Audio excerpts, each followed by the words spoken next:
હવે ડૉક્ટર સોમીન શાહ બીજા સેશનની શરૂઆત કરશે. ચાઇલ્ડ સી સ્ટેટસ હતો, જે વેઇટિંગ લિસ્ટમાં હશે એને ખબર હશે. ચાઇલ્ડ સી મેલ 22 એટલે ઇમરજન્સી કહેવાય ટ્રાન્સપ્લાન્ટની, અને એને હર્નિયા હતી, અમ્બિલિકલ હર્નિયા. આ વાત છે લગભગ 10-11 મહિના પહેલાની, અને એ સ્ટેજમાં દાખલ થયેલો.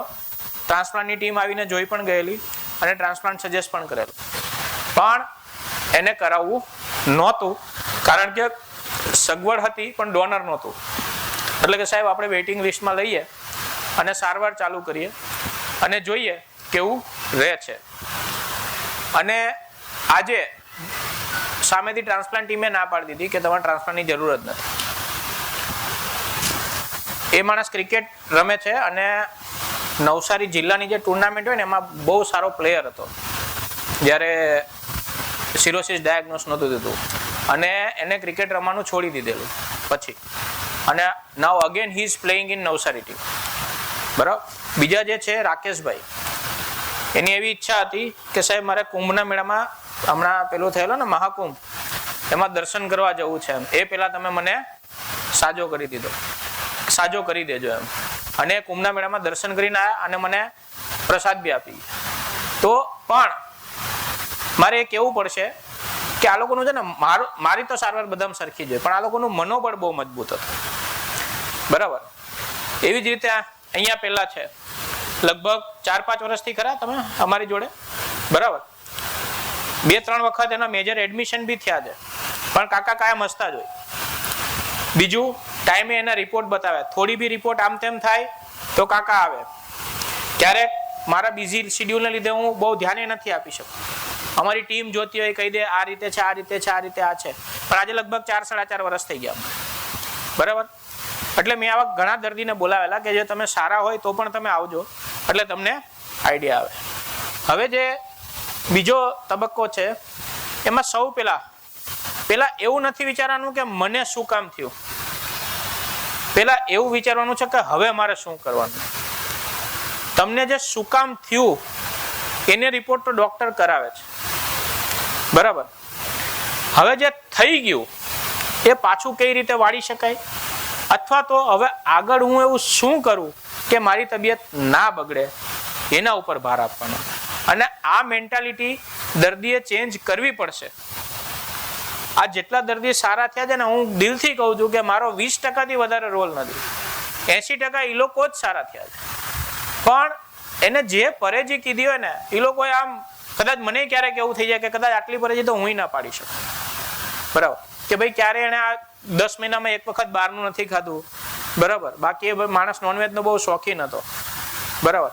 પણ 1 મહિના બહારનું નથી ખાધું. બરાબર. એકદમ હેલ્ધી ડાયટ, ઘરનું બનાવેલું જ ખાઈ, જાતે બનાવે, વાઈફ ના હોય ને તો. બરાબર. ત્યાં સુધીનું. તો શા માટે હું કરીશ, વાંધો નહીં, એ નથી. બરાબર. એટલે અમુક વસ્તુ એવી છે, અમુક સ્લાઇડ ભરે ઇંગ્લિશમાં રહી, હું ગુજરાતીમાં જ બોલીશ. અમુક વસ્તુ એવી છે કે તમે કંટ્રોલ નથી કરી શકતા. બરાબર. કે ભાઈ તમને સિરોસિસ થઈ ગયું તો એ તમારા હાથમાં નથી, થઈ ગયું. હવે શું કરવાનું? તમારા હાથમાં શું છે? તો સૌ પહેલા છે નિર્ણય લેવો. અને પહેલો નિર્ણય એવો લેવાનો છે કે ભાઈ જે થઈ ગયું એ થઈ ગયું, પણ મારે હવે આગળ શું કરવાનું છે કે હું સારામાં સારી રીતે જીવી શકું. બરાબર. મારી અને મારા ઘરનાની બધાની ઈચ્છા પૂરી કરી શકું.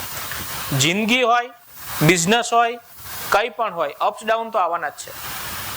તમે ગમે એટલા મજબૂત મનોબળ સાથે રહેશો, બરાબર, તો પણ ક્યારેક એવું બનશે કે તમે માંદા પડશો, તમે દાખલ થશો, પાછા રિકવર થશો, તો તમને એવું થશે કે હું તો આટલું ધ્યાન રાખું છું તો પણ માંદો પડ્યો. એ બનશે, પણ પાછા તમે સાજાઈ થઈને ઘરે જશો.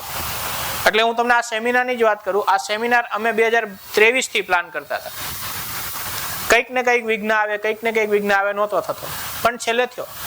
તો ups and downs is a part of life. તો તમે શું નથી કરી શકતા? તમે બીમારી નથી પાછી રિવર્સ કરી શકતા કમ્પ્લીટલી. તમે સંપૂર્ણ સાજા નથી થઈ શકતા, પણ તમે સંપૂર્ણ સારી રીતે જીવી શકો છો. એ તમારા હાથમાં છે. બીજું, ચૂઝ ક્લેરિટી ઓવર ડિલે. એટલે કન્ફ્યુઝનમાં નહીં રહેવાનું. ઘણા દર્દી ટ્રાન્સપ્લાન્ટ કરાવવું કે નહીં, દાખલ થવું કે નહીં, એન્ડોસ્કોપી કરાવી કે નહીં, બહુ કન્ફ્યુઝનમાં રહે. 10 વખત પૂછે અને 10 વખત પૂછ્યા પછી બધા જવાબ મળ્યા પછી પણ કન્ફ્યુઝન એ નહીં હોય કે કરવું કે નહીં. પણ એનું કન્ફ્યુઝન એ નથી કે કરવું કે નહીં, એક અંદરની બીક છે કે કરીશ તો શું થશે અને નહીં કરીશ તો શું થશે. થોડો પરસ્પર આપણે વિશ્વાસ એકબીજાનો કેળવવો પડશે. બરાબર. બીજું, ઘણા લોકો કેવું હોય છે કે ગૂગલ ઉપર જ બધું કરતા હોય છે. બરાબર. And that is hazardous. Google ઉપર તો રોકેટ કઈ રીતે બનાવવું, ટાઈમ બોમ્બ કઈ રીતે બનાવવું બધું જ લખેલું હોય, પણ તમે બનાવી શકો નહીં. એટલે સૌ પહેલો તો છે તમે નિર્ણય લો. બરાબર. પછી બીજું ક્લેરિટી લાવો. તમારા જે ક્વેશ્ચન હોય ને, હવે ઘણી વખત કેવું હોય, કોઈ મને એવું પૂછે કે સાહેબ મારા સિરોસિસ છે, હવે મારું લીવર સાવ પહેલા જેવું નોર્મલ થઈ જશે? તો એમ કહું ના, સાવ પહેલા જેવું નહીં થાય, પણ તમે સારી રીતે જીવી શકશો. એટલે એમ થાય કે આ ડોક્ટરને નથી આવડતું, બીજે જાઓ. એવા 2-3 ડોક્ટર બદલે પછી એકાદ તો મળે જ કરે, ફટાફટ 100% તમને સાજું કરી દો. બરાબર. એટલે એને એમ લાગે કે આ ડોક્ટર બહુ સારો છે. Right. But you have to be very clear. બરાબર. કે આ વસ્તુ છે અને આ તમને ગમે છે એ જ સામેવાળો માણસ કે છે એટલે એ સાચું હોય એવું જરૂરી નથી કોઈ પણ વસ્તુમાં. બરાબર. એટલે પહેલા તમે નિર્ણય લો, કન્ફ્યુઝન દૂર કરો, શક્ય હોય એટલા પ્રશ્ન પૂછો. અત્યારે બી તમને એક નોટ પેન આપેલી છે, જો સમય રહેશે તો આપણે અહીંયા જ પ્રશ્નના જવાબ આપશું જેટલાના અપાશે. નહીં અપાય તો તમારા બધાના નંબરો અમારી પાસે છે, હું પ્રશ્ન વાંચીશ, રેકોર્ડિંગ કરીને દરેકને હું વોટ્સઅપ કરી દઈશ, જેનો બી આન્સર હોય એને મળશે. રાઈટ.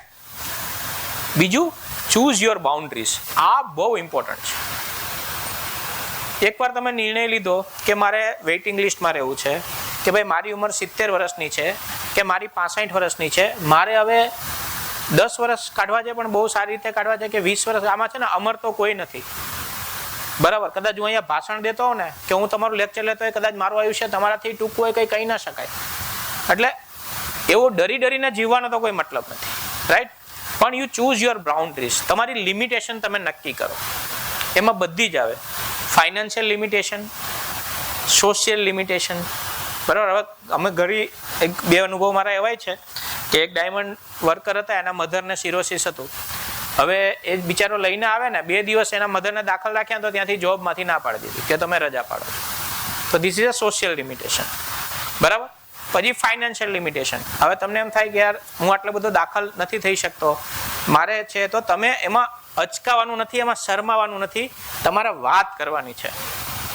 એક કેવું છે ને કે માયગા વગર તો માય ન પીરશે, એવી કહેવત છે.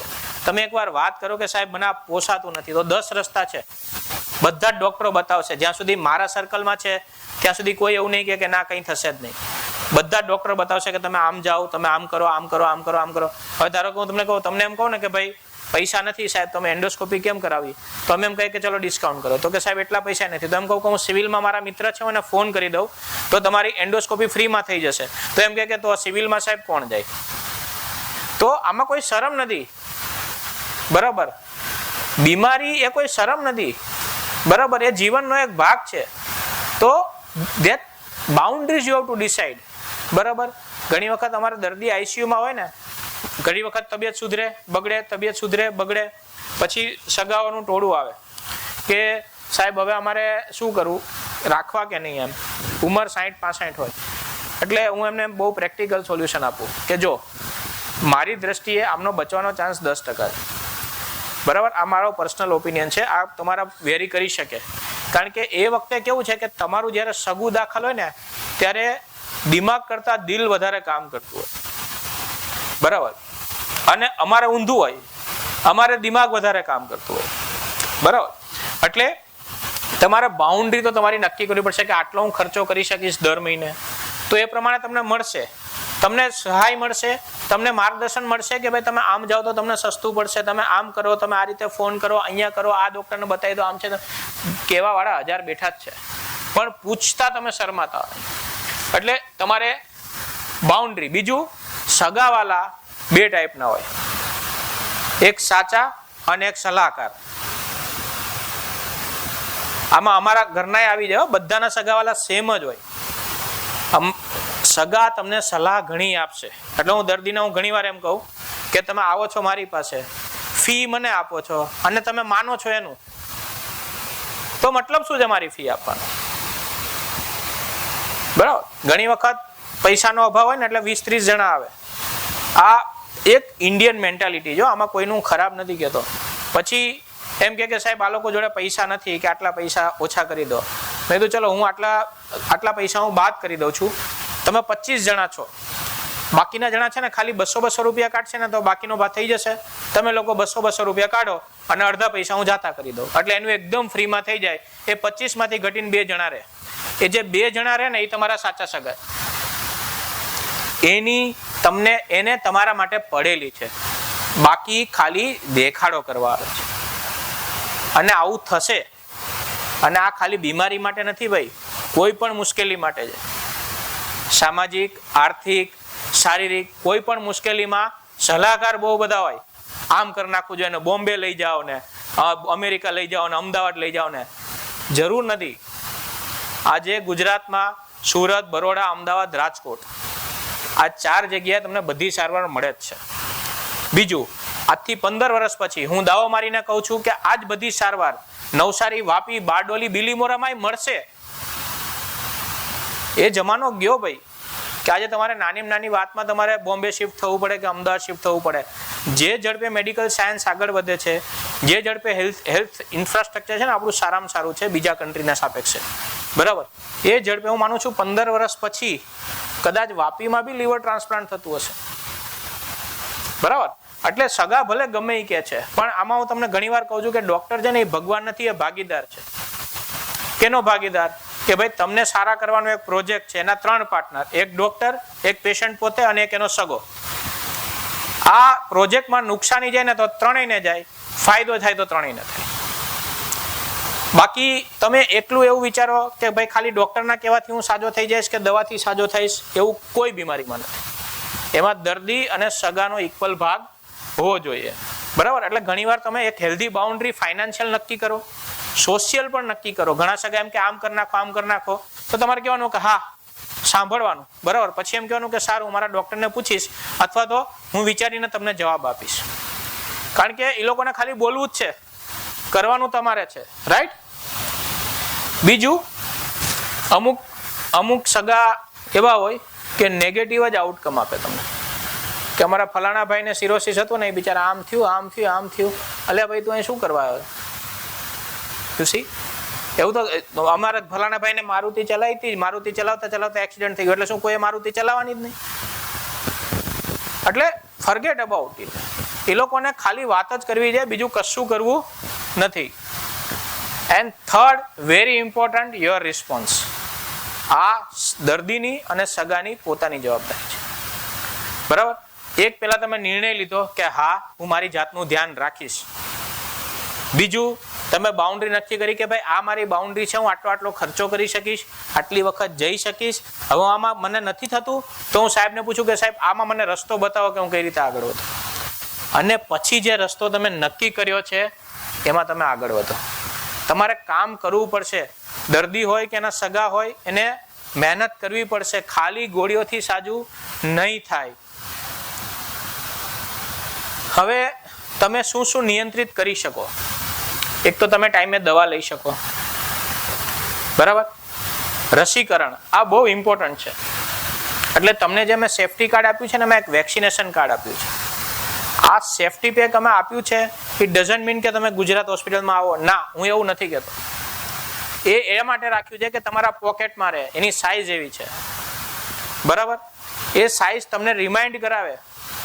જ્યારે બી તમે પોકેટ ખોલો ત્યારે એની સામે તમારે તારીખ તમારે જાતે લખવાની છે કે ભાઈ આ મારી રસી બાકી છે, આ તારીખે આવશે. તમે ગમે ત્યાં મુકાવો, પણ તમે મુકાવો. કેમ? એ રસીથી તમને ન્યુમોનિયા થવાના ચાન્સ ઓછા છે. ન્યુમોનિયા ઓછો થાય તો તમારું લીવર બગડવાના ચાન્સ ઓછા છે. એ રસીથી તમને ઝેરી કમળો થવાના ચાન્સ ઓછા છે. એ રસીથી તમને શરદી ઉધરસ થવાના ચાન્સ ઓછા છે. એમાં કોવિડની તો બધા મુકાઈ છે કમ્પલસરી હતી, બાકી કોવિડનો પણ સમાવેશ છે, બરાબર. બીજું, દારૂ, તમાકુ અને બિનજરૂરી પેઇન કિલર્સ ટાળો. હવે તમે મને કહો, હું આજનો જ કિસ્સો કહું. એક દર્દી છે, લગભગ 5-7 વખત દાખલ થયેલું છે, દર વખતે સારું થઈને જાય. બરાબર. પછી મને કે પાછું આવ્યું કે સાહેબ મારે વિયેટનામ જવું છે, તમે મને એવી દવા આપો કે ત્યાં હું દારૂ પી શકું. હવે નાવ ટેલ મી કે આમાં હું ઊંધો પડી જાઉં ઉપરથી નીચે બી, આ કઈ રીતે હાજો થાય? એટલે મેં કીધું ભાઈ જો મારી પાસે એવી દવા નથી, તું મહેરબાની કરીને ડોક્ટર બદલાવી નાખ.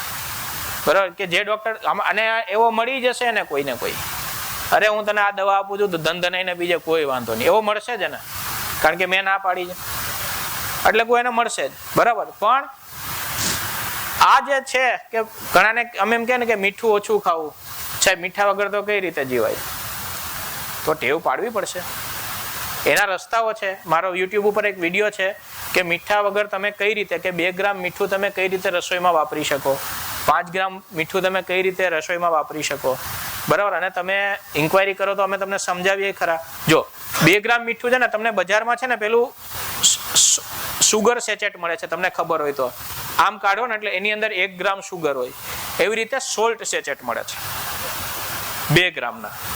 1 ગ્રામનું 1 સેચેટ, એવા તમે 2 ગ્રામ. કોઈને 5 ગ્રામ એડવાઇસ કરવું હોય તો એવા 5 ગ્રામ. હવે બહેનો હોય એને એમ થાય કે સાહેબ આટલું મીઠું મારે કઈ રીતે બધી રસોઈમાં નાખવું, રાઈટ? તો એ જે મીઠું હોય એને તમે 10 થી 20 ml પાણીમાં ઓગાળી નાખો. બરાબર.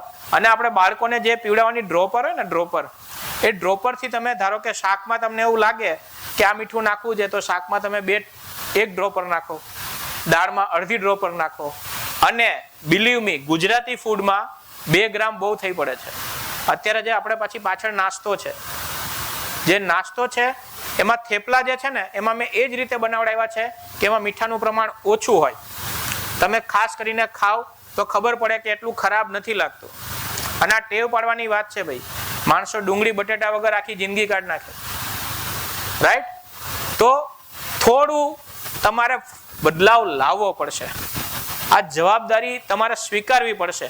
અમે ઘણી વખત પેટમાં પાણી ભરાતું હોય ને, અમે વિચાર્યા જ કરીએ કે ભાઈ પેટમાં પાણી કેમ ભરાય છે, પેટમાં પાણી કેમ ભરાય છે, આ દવા આપી, પેલી દવા આપી, પણ ભાઈ મીઠું જ બહુ ઓછું ના કર્યું હોય, રાઈટ? તો આ બહુ સામાન્ય વસ્તુ છે, પણ એની તમારી ક્વોલિટી ઓફ લાઈફમાં બહુ ઇમ્પેક્ટ પડે.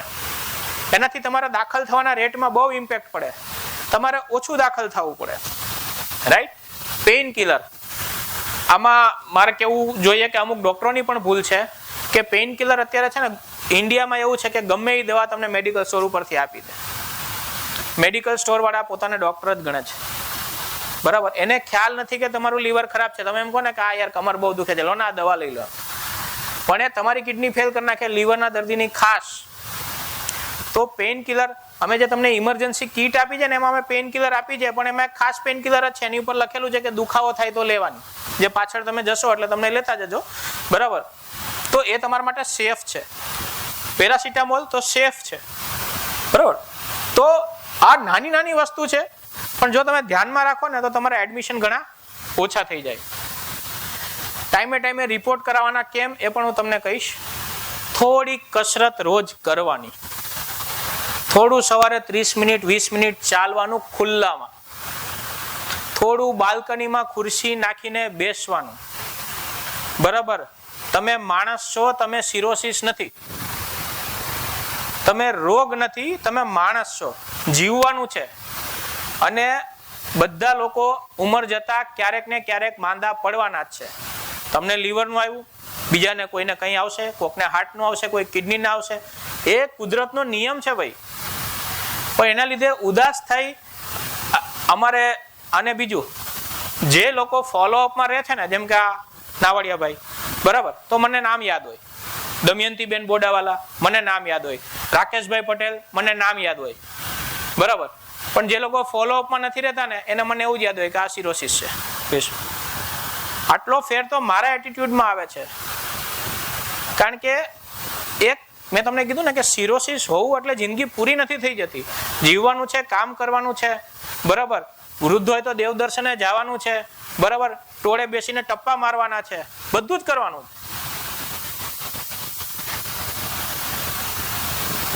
આ એક સિમ્પલ, આ સાજુ આ વર્ચ્યુઅલ કેસ છે. આવા તો ઘણા કેસ જોયા કે ભાઈ પેલા મને એમ થયું કે ભાઈ થાક લાગે છે, થોડા સોજા આવે છે, કંઈ કરવું નથી. બરાબર. પછી 4, 5, 10 દિવસ થયા અને પેશન્ટ આવ્યું ને ત્યારે કિડની ઉપર બી અસર હોય, 5-6 કિલો વજન વધી ગયું હોય અને ત્યારે એને દાખલ કરવું પડે અને કમસે કમ 20-25 હજારનો ખર્ચો થાય. જો એ કદાચ ટાઈમે આવી ગયું હોય બરાબર, તો એક ડાયટર પ્લસ એક 10 રૂપિયાના પત્તાથી પતે એવું હોય. આ હકીકત છે. અને હજી હું તમને કહું છું, એવું નથી કહેતો કે તમે ગુજરાત હોસ્પિટલમાં જાઓ, પણ તમે જ્યાં બી હોય તમારા શરીરની સંભાળ રાખો. એટલે મેં પૂછ્યું કે કેટલા લોકો બહારથી રહે છે, બરાબર. બીજું, એક અમે પિરિયોડિકલી એન્ડોસ્કોપી એડવાઇસ કરીએ કે દર 6 મહિને તમારે એન્ડોસ્કોપી કરાવવાની. એની પાછળનું એક સાયન્સ છે, એ આપણે સમજશું, બરાબર. તમને એમ થાય કે મને કાંઈ નથી થતું, મારે શું કામ 6 મહિને એન્ડોસ્કોપી કરાવી? એની પાછળનું આપણે સાયન્સ પાછું સમજશું કે એ તમને કેટલું નુકસાનકારક છે, બરાબર. જરાક તમારા અલાર્મ સિમ્ટમ્સ આવે અને તમે આગળ વધો ને તો તમારા એડમિશન બી બચે, અને એડમિશન કદાચ થાય ને તો બી 1-2 દિવસમાં રજા થાય. હવે આમાં ઘરે તમે કઈ કઈ વસ્તુઓ કરી શકો? હવે સૌ પહેલા ટેવ પાડવી પડશે.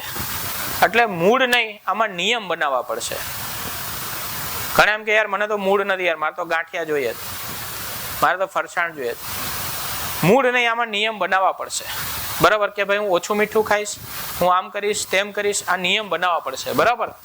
બધું નક્કી કરે. અને ઘણાને કેવું હોય, આરંભે સુરા, આપણે ગુજરાતીમાં છે ને, ડાયગ્નોસિસ થાય ને એટલે 15 દિવસ બધું જ ફોલો કરે, પછી ઓકે થાય એટલે પૂરું, રાઈટ. તો you have to maintain it also. તમારે સસ્ટેનેબિલિટી રાખવી પડશે, બરાબર. પેલા તો તમે એવું વિચારવાનું બંધ કરો કે આ બીમાર છે ને હું બીમાર છું. તમે ઊંધું વિચારો કે હવે હું શરીરનું સારામાં સારું ધ્યાન રાખતો માણસ છું, હું મારા શરીરને બહુ સાચવું છું. અત્યારે જે બી અત્યારે એજ ગ્રુપ છે કદાચ 40-45 ની ઉપરનું છે, બરાબર. 45 વર્ષ સુધી શરીરે તમારી પાસે કાંઈ માંગ્યું નથી. 45 વર્ષ પછી હવે એમ કે છે કે તમે મારું ધ્યાન રાખો, બરાબર. તો તમને એવું લાગે છે કે એની માગણી ખોટી છે? નથી, રાઈટ. સેમ વસ્તુ, પણ જે વસ્તુ ફ્રીમાં હોય ને એની બહુ કિંમત નથી. આજે ધારો કે અમારે રજીસ્ટ્રેશન છે ને 250 થયેલા, અત્યારે મને લાગે છે કે 100 માણસો આવ્યા હશે. એટલે હું માનું છું કે 50-60 દર્દી હશે. કેમ? કારણ કે આ ફ્રીમાં છે, ધારો કે. અને આઈ એમ હેપી કે જે આ ખરેખર આવ્યા છે ને એ લોકો ખરેખર એના શરીરનું ધ્યાન રાખવા માંગે છે. જે લોકો એમનું રજીસ્ટ્રેશન કરાવ્યું ના આવ્યા ને, આઈ એમ ઇવન હેપી કે એના માટે હું મારો સમય, એનર્જી કે પૈસા બગાડતો નથી, બરાબર. તો તમારે તમારું ધ્યાન તો રાખવું જ પડશે. એક નિયમ બનાવો કે ભાઈ દર શુક્રવારે હું વજન ચેક કરીશ, અથવા તો રોજ હું બાથરૂમમાં નીકળતા વચ્ચે વજન ચેક કરીશ, રાઈટ. તમારે કરવું પડશે, એના વગર નહીં ચાલે. બહુ સિમ્પલ વસ્તુ છે કે સાબુથી હાથ વારે ઘડીએ ધોવાના, બરાબર. ભલે આરો પાણી વાપરતા હોય ને તોય ઉકાળેલું વાપરવું. બ્રશ માટે બી તમે જે કોગળા કરો ને, શક્ય હોય તો માટલાના પાણીના કરવાના, નળના પાણીના નહીં કરવાના, બરાબર. અને જરા પણ આમાં છે ને સિરોસિસમાં 4 જગ્યાએ ઇન્ફેક્શન થાય. ન્યુમોનિયા, બીજું પેટમાં પાણી ભરાય તો અસાઇટિસ, પેટના પાણીનું ઇન્ફેક્શન, ત્રીજું થાય ચામડીનું ઇન્ફેક્શન, અને ચોથું પેશાબની જગ્યાનું ઇન્ફેક્શન. એટલે ચામડીમાં સેલ્યુલાઇટિસ થાય. એટલે જરા પણ આમ તેમ થાય તો તરત બતાવવાનું, એન્ટીબાયોટિક ચાલુ કરવાનું. આ આપણે કીધું. એક તો ઘરનું જ ખાવાનું, બીજું વેરી ઇમ્પોર્ટન્ટ રાંધેલું ખાવાનું, કાચું નહીં, બરાબર.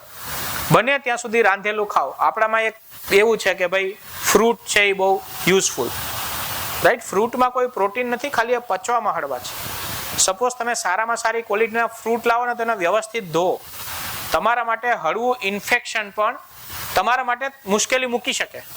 એટલે બહારનું તો ખાવાનું જ નહીં, બરાબર. આ આપણે વાત થઈ ગઈ, બરાબર. કે ભાઈ હા, બીજું અપ્રમાણિત હર્બલ એન્ડ આયુર્વેદિક ઉપચાર ટાળો.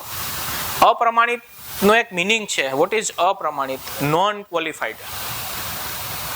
અમુક કેવું છે કે ભાઈ એક શ્રદ્ધા છે, બરાબર. અને ઘણા લોકો ટ્રેડિશનલ મેડિસિન બાજુ જોડાય છે, બરાબર. એવું નથી કે ટ્રેડિશનલ મેડિસિન છે એ તમને હંમેશા ફાયદો કરે છે, પણ એનું સાયન્સ એવું છે કે ઘર બેઠા થાય, સસ્તું પડે. માણસોએ કીધું છે તમે પુરવાર કે નકારી ના શકો. તમારે જ્યાં એલોપેથી દવા છે, બરાબર, એના માટે તમે નેટ ઉપર સર્ચ કરો ને તો એને પુરવાર કરવી પડે. એના તમને ઘણા ડેટા મળે, બરાબર. આયુર્વેદિક દવાના તમને નેટ ઉપર એટલા ડેટા નહીં મળે. એનો મિનિંગ એવો નથી કે ઉપયોગી નથી. હજી ફરીથી એ ઉપયોગી હોઈ શકે, પણ એના જાણકાર લોકો ધીરે ધીરે ઘટતા જાય છે. બરાબર. તો અપ્રમાણિત આયુર્વેદિક ઉપચાર તમારે ટાળવાના. રસીકરણ મેં કીધું છે એ તમારે કરાવવાનું. Very important. કબજિયાત ન થવું જોઈએ. દરેકને એક ડુફાલેક અથવા તો બીજી કોઈ પણ જે કબજિયાતની સિરપ હોય ઘરે રાખવાની, લેક્ટુલોઝ કહેવાય એને. એક દિવસ પણ સંડાસ ના આવે તો એ તમારે લઈ લેવાનું. બાકી એ જે પેટના ઝેરી તત્વો છે એ લોહીમાં જશે, લીવર એને કાઢી નહીં શકે અને તમારા મગજ ઉપર અસર થવાની શક્યતા રહે. એટલે કબજિયાત નહીં થવા દેવાનું. બરાબર.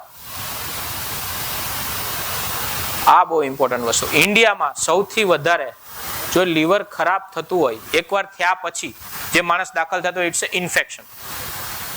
કારણ કે ઇન્ડિયા અમારા લેંગ્વેજમાં ટ્રોપિકલ કન્ટ્રીમાં આવે. ટ્રોપિકલ કન્ટ્રી એટલે કે જ્યાં ઇન્ફેક્શન બહુ થાય, શરદી ખાંસી બહુ થાય, મલેરિયા બહુ થાય, ડેન્ગ્યુ બહુ થાય, ઇન્ફેક્શન બહુ થાય.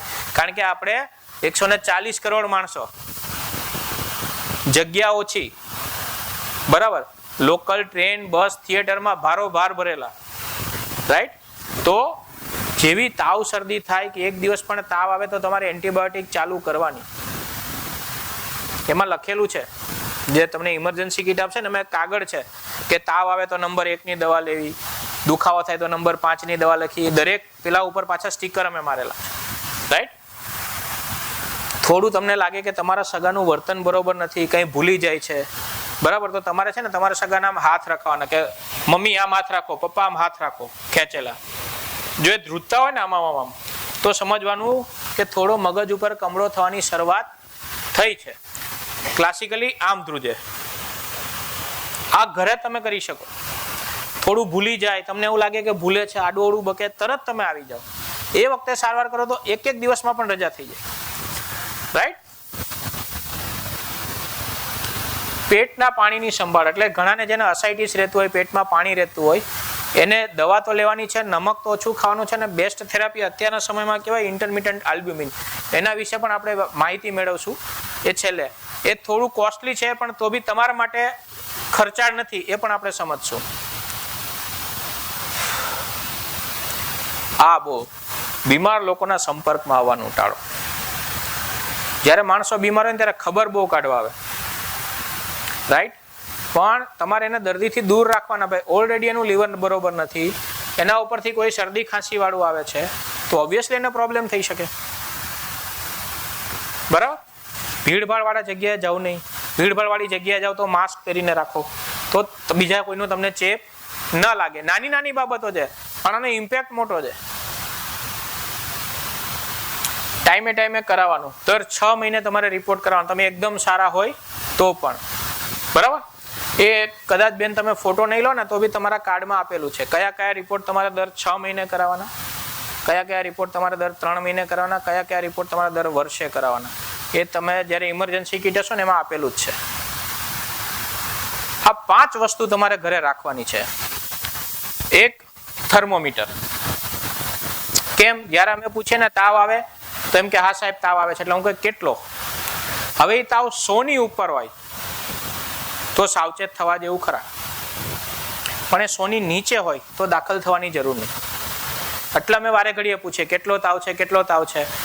ઘણાના ઘરે થર્મોમીટર નથી હોતા, અને થર્મોમીટર હોય તો એ માપતા નથી. તો એક થર્મોમીટર તમારા ઘરે હોવું જોઈએ. બીજું છે વજન કાંટો. વજન કાંટો કેમ કે રોજે રોજ તમારે તમારું વજન માપવાનું છે. જ્યારે તમારા પેટમાં પાણી ભરાયેલું હોય અને ત્યારે અમારો એક ગોલ હોય કે આટલા ટાઈમ પછી તમારું વજન 500 ગ્રામ ઘટવું જોઈએ, 1 કિલો ઘટવું જોઈએ, બરાબર. એ ઘટવું જોઈએ. એટલે અમે જેને મારી પાસે ફોલોઅપમાં છે એમ કે ઘણી વખત છે ને તમે લખીને આવજો વજન કેટલું રહે છે અને પેશાબ કેટલો થાય છે.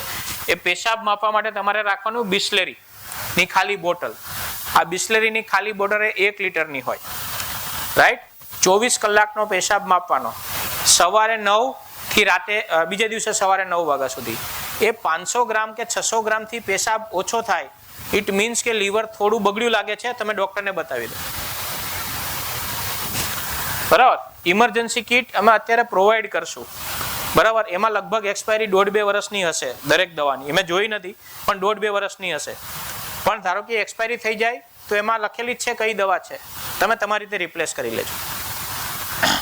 અને લીવર સેફટી કિટ એ તમને આપશે, એમાં કયું વેક્સિનેશન કયા દર 6 મહિને કરાવવાનું. બીજું, always keep an emergency card in your pocket. તમારા ખિસ્સામાં એક એવું કાર્ડ રાખો જેમાં તમારું બ્લડ ગ્રુપ, તમે કઈ બીમારીથી પીડાવ છો, બાય ચાન્સ કઈ રસ્તા ઉપર ઇમરજન્સી થઈ. આ ખાલી સિરોસિસના દર્દી માટે નથી, આ સામાન્ય માણસ માટે છે કે બાય ચાન્સ કોઈ ઇમરજન્સી થઈ તો કોને સંપર્ક કરવો, એક રિલેટિવનો નંબર અને તમારા ડૉક્ટર કોણ છે એનું એડ્રેસ અને એ હોસ્પિટલનો નંબર. એટલે શું થાય કે તમારી કોઈને હિસ્ટ્રી જોતી હોય, રસ્તા ઉપર પડી ગયા, કોઈક હોસ્પિટલમાં લઈ ગયા, તો કોને ભાઈ ગોતે, બ્લડ ગ્રુપ કયું છે, આ તમારે રાખવાનું. આપણે સમજી, આ ખાલી ફિગર છે.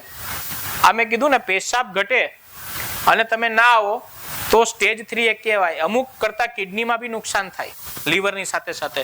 એમાં મૃત્યુદર 50 થી 60% વધી જાય. હવે વિચારો, આ કેટલું સિમ્પલ છે કે તમે પેશાબ માપો છો, 600 ગ્રામથી ઓછો પેશાબ થયો, તમે આવ્યા, કાં તો અમે એન્ટીબાયોટિક ચાલુ કરી, કાં તો મેં તમને દાખલ કરી અને આલ્બ્યુમિન આપ્યું અને તમારે 2 દિવસમાં રજા થઈ. અને તમે અમુક હદ પછી આવો છો, બધી સારવાર છતાં પણ 50% મૃત્યુદર છે. આ તમારી કાળજી જ છે કે જે તમને ટાઈમે લાવે છે. બાકી તમે પછી મોડા આવશો તો અમારે સારવાર એ જ કરવાની છે, પણ એની ઇફેક્ટ નહીં આવે.